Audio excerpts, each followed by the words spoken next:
When my son's voice broke through the static that night, I thought the line was dying. But what he said next cut through me sharper than any noise on earth. Mom. It's impossible. She's on my flight. She's sitting in seat 14C. For a moment, I didn't understand. The hum of the refrigerator behind me, the ticking clock on the kitchen wall, everything went silent. I was still in my faded nightgown, the one with the tiny lavender flowers, a cup of half-cold tea in my hand. The tea trembled before I did. My son Ethan, my pride, my boy who grew up chasing clouds and dreaming of cockpits, was calling me from 30,000 feet above the ground. And the she he was talking about was my daughter-in-law, Clara. Except Clara was supposed to be home. I had just spoken to her an hour ago.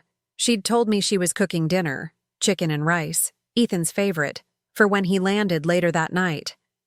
She had even asked about my arthritis and promised to send over her homemade balm. Every word of that conversation now echoed inside my chest like a lie. Ethan, I whispered, my throat closing. Maybe it's someone who looks like her? There was silence, then his voice again, low, measured, trained to stay calm even when the world tilted. Mom, I'm looking at her. It's her, and she's not alone. The sound of my heartbeat filled the space between us. The quiet hum of betrayal, distant but sharp. Back then, my life was simple in all the small, comforting ways that make you believe things will always stay that way. Every morning, I'd wake to the sound of sparrows nesting on the back porch and the faint scent of coffee beans roasting. I lived alone in the same house where Ethan grew up, a 2-story, old brick home with peeling paint and a garden that refused to die no matter how little I tended to it. My husband, Daniel, had passed 5 years earlier. He'd been a mechanic, silent, reliable, with hands that carried the smell of engines. Losing him had left me unmoored, but Ethan had become my anchor. He was 31 now, a commercial airline pilot. The kind of man who still called his mother before every flight, just to hear me say, "Fly safe, my boy." When he married Clara 3 years ago, I thought God had returned some of what he took. She was quiet, kind, and meticulous. She folded napkins as if they were church linens and spoke with a softness that made me trust her too easily. They lived just half an hour away. Most Sundays, they'd come over for brunch and I'd make pancakes the way Ethan liked, crispy edges, butter melting through the middle. Clara would bring fresh flowers and insist on washing up after, no matter how many times I told her she was a guest. That morning, before Ethan's call, everything had been ordinary. I'd spent the day weeding my garden, a light ache pulsing in my knees. Clara had called around 4, cheerful as ever, asking if I needed anything from the store before she picked Ethan up from his late shift the next day. She said she missed me. She said she'd swing by next week with lemon muffins. If she was lying, her voice didn't carry even a tremor. The next day, I woke up early. I hadn't slept much. The words "she's on my flight" replayed in my head like a haunting lullaby. I wanted to believe there was an explanation. Maybe she'd taken a last-minute trip to surprise Ethan. Maybe she had a friend on board. But Ethan would have told me if that were true. He was not the kind of man to panic over nothing. I waited until 8 a.m. before calling him back. His plane had landed an hour ago, I knew from the weather app. When he picked up, his voice was clipped, tired, like a man holding too many thoughts at once. "Did she get home?" he asked. "I don't know," I said. "I haven't heard from her since last night." He let out a breath that sounded like he'd been holding it the whole flight. "She wasn't alone, Mom. There was a man with her." I recognized him. Who? Mark. My fingers tightened around the receiver. Mark was Ethan's best friend, his co-pilot, his roommate before marriage, the best man at his wedding. The kitchen felt colder suddenly. The sunlight on the counter looked pale, like it didn't belong there. Maybe they were heading somewhere together for work. I muttered, more to myself than him. "No," Ethan said. "She told me she was staying home. She even sent me a picture of dinner in the oven."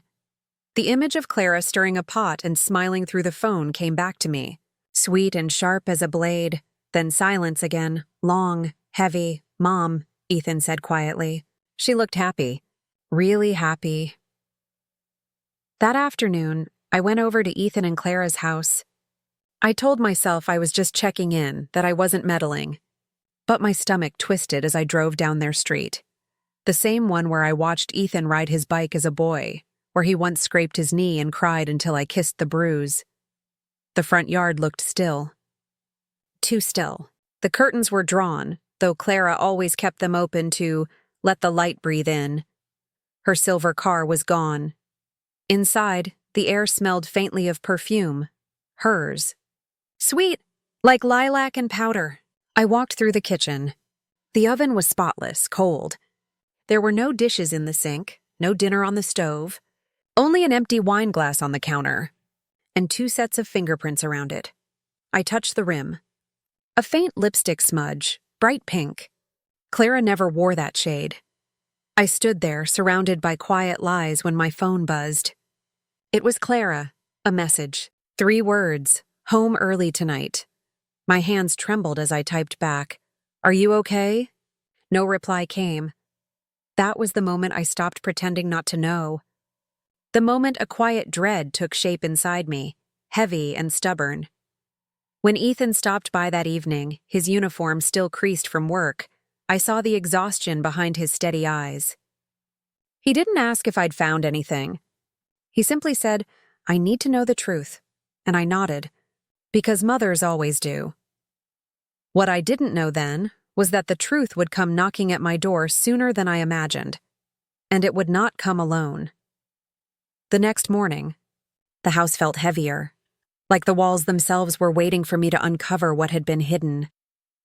I sat at the kitchen table, hands wrapped around a lukewarm cup of coffee, the steam long gone but the bitter edge lingering. Ethan hadn't called yet, and Clara's silence gnawed at me like a stubborn ache. I decided to talk to my neighbor, Mrs. Grayson. She was a sharp woman with eyes that missed nothing, and I hoped maybe she'd seen something or sensed the quiet tension I was drowning in. When I knocked, she opened the door with her usual soft smile, but the lines on her face deepened when I mentioned Clara. "Oh dear," she said quietly, ushering me in. "I don't want to meddle, but these past few weeks Clara has been different. She's always been reserved, yes, but recently, she seemed restless. Left the house sometimes for hours. No explanations. Her words settled over me like thick fog, obscuring any hope I had left. Did you see who she was with?" I asked, my voice almost a whisper. Mrs. Grayson shook her head, pursing her lips. "No, but I saw a man come and go more than once. Tall, dark hair. Dressed well, if you ask me. Not someone I recognized from around here." The mention of another man made my chest tighten. The image of the pilot's name, Mark, surfaced unbidden. Ethan said, "She was with Mark on the flight." Mrs. Grayson's eyes widened, and she leaned in closer. "Now that's interesting." I thanked her and left with my mind spinning, the afternoon sun casting long, doubtful shadows as I walked back to my own little sanctuary at the end of the street. That evening, Ethan arrived earlier than usual. His face was drawn tight, the shadows under his eyes deeper from restless nights. I sat him down at the kitchen table, where light filtered in through the lace curtains, bathing the worn wood in a soft glow.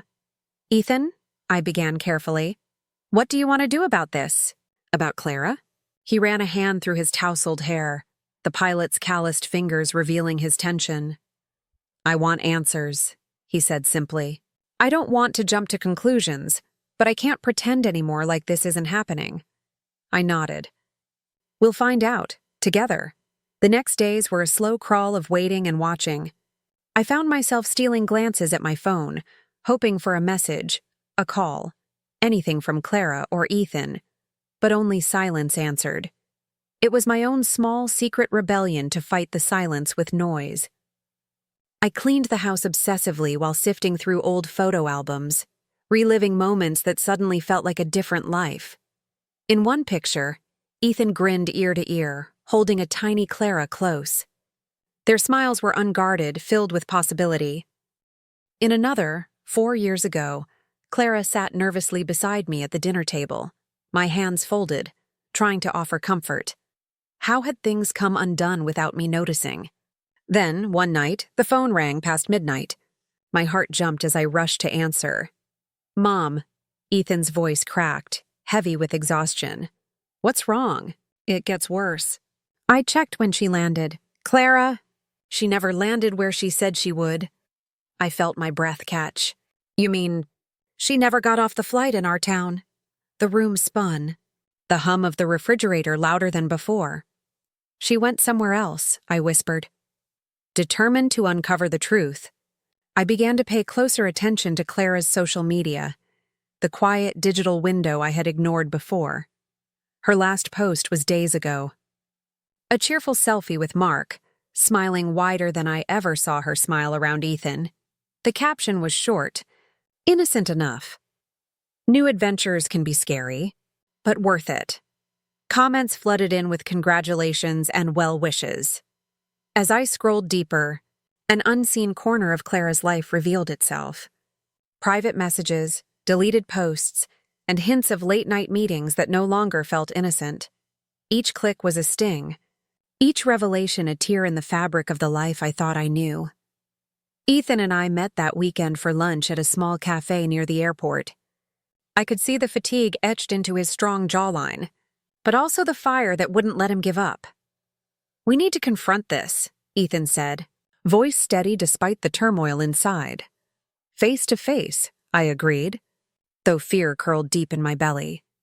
We planned carefully, gathering what little evidence we could without alerting Clara.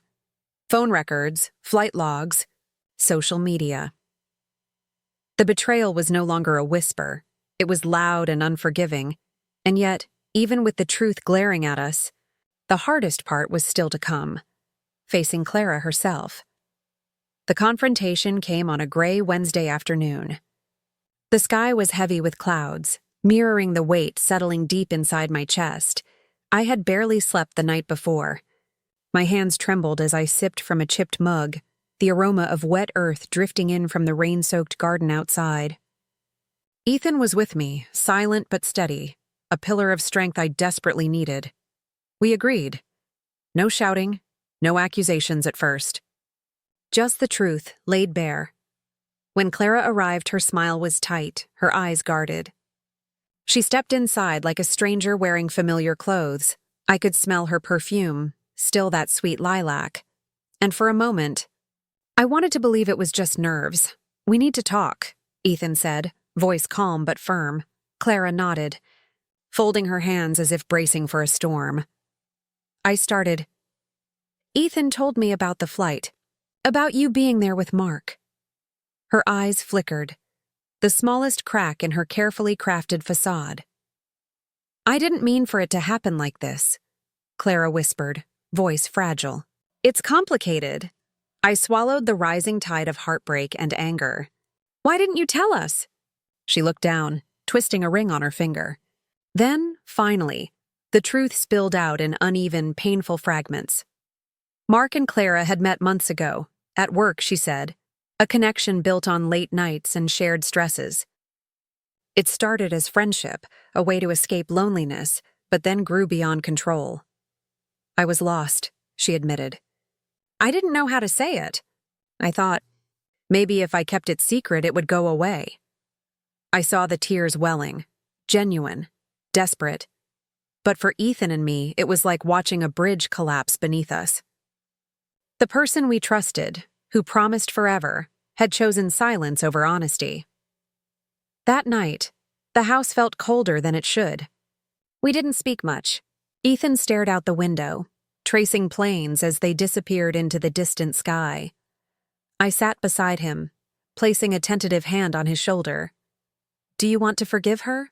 I asked gently. He shook his head, pain etched deep in his features. "I don't know, Mom. It's hard to see a future right now." I understood. Forgiveness wasn't a word we could throw around lightly. It was a slow, fragile thing, earned back with truth and time. Days turned into weeks, and the truth had become a quiet storm in our lives. Clara moved out, taking what little belongings she had left behind, leaving rooms filled with silence and memories. Ethan was quiet, more distant, but I could see resilience building like steel beneath the cracks. We leaned on each other more, sharing dinners in the dim light, speaking softly about the future, and healing in small, steady steps. One afternoon, as I watered the garden, Ethan came outside with 2 cups of tea. "The balm you made works wonders," he joked softly. "My knees don't protest as much." I smiled, feeling a flicker of the old warmth returning to us both. "We're going to be all right," I said. It hurts now, but it won't break us." "Maybe that's the lesson," Ethan replied, "that sometimes the people we love most can hurt us. But it's what we do after that defines us." The days that followed the confrontation were a strange mix of emptiness and relief. Like waking up after a long, troubled dream, the house felt hollow without Clara's presence, her laughter, the faint clinking of dishes, the aroma of her cooking that used to fill the rooms. Yet, in that quiet, Ethan and I slowly started to rebuild something precious. Trust, not just between us, but within ourselves. One evening, Ethan invited me over to his place the first time since Clara left. The apartment was quieter, but I noticed he had started filling it with small things: framed photos, potted plants, books he swore he'd finally read. We sat on the porch, the air punctuated by the distant rumble of planes above and the rustling trees.